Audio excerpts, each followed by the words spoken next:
2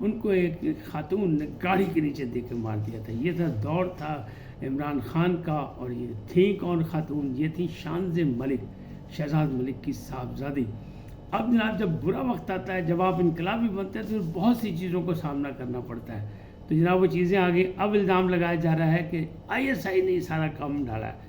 اور بھائی کام ہے تو ڈالا نا، معاملات تو یہ ہے کہ آپ نیٹ اینڈ کلین ہوں گے، اگر نیٹ اینڈ کلین نہیں تو پھر آدمی کو بچ کے، غلطی کسی سے بھی ہو سکتی ہے، کسی کے خلاف بھی کوئی بات ہو سکتی ہے، تو لہٰذا سوچ سمجھ کے چلنا چاہیے جب آپ انقلابی بنتے ہیں۔ لیکن مصلحت پسند انقلابی ہیں کہ جناب 2007 میں اکیلا نکلا تھا، اور اب میں پھر عدلیہ کی آزادی اور یہ وہ جو بھی انہوں نے کہا وہ سب جناب بقول شیر افضل مروت سب کچھ بڑھ گیا، بلکہ اب شانز ملک جو ہے اس کا کیس سامنے آ گیا کہ 2 افراد کو انہوں نے مار دیا تھا کچل کے، اور اب ان پر مزید آگے معاملات چلیں گے تو معاملہ گڑبڑ ہے۔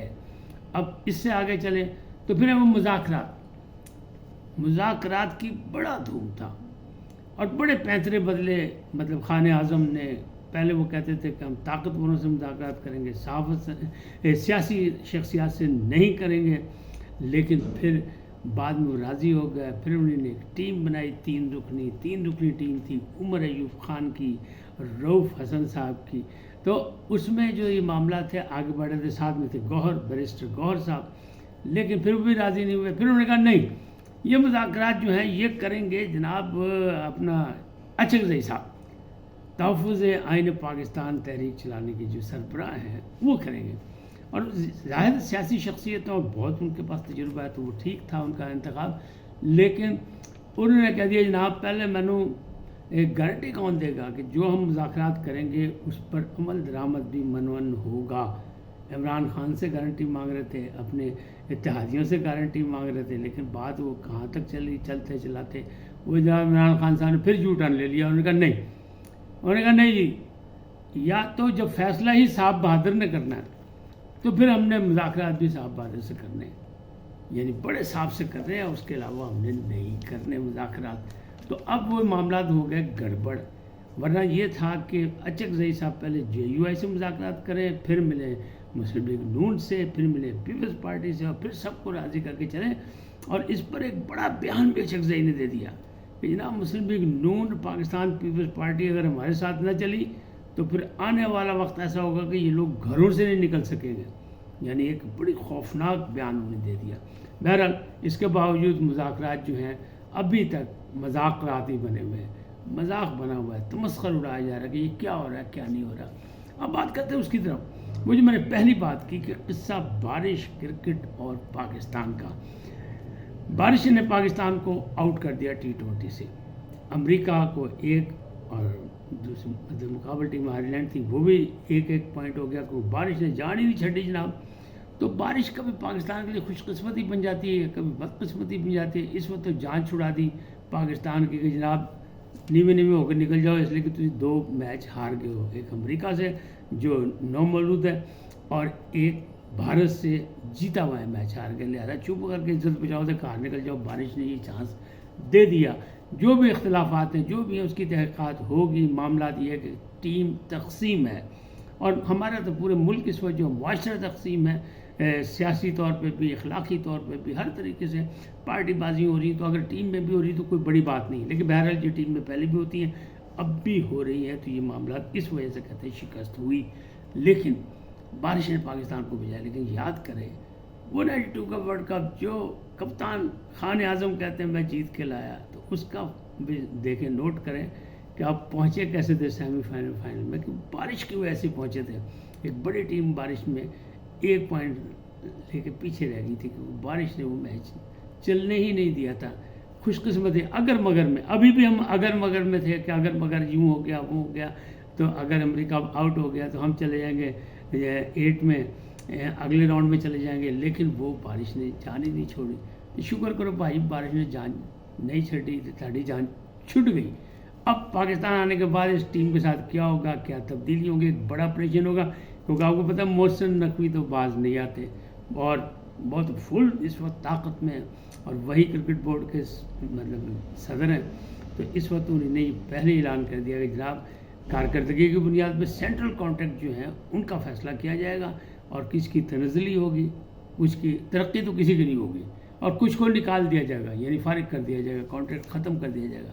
تو حالات ایسے ہو گئے. آج اتنے، پھر ملیں گے نئے موضوع کے ساتھ. جاتے جاتے آپ سے درخواست، آئیے ان کو سبسکرائب کریں، لائک کریں، گھنٹے کا بٹن دبانا نہ بھولیں، اور اپنی قیمتی رائے کا اظہار اپنی شخصیت کے مطابق کریں.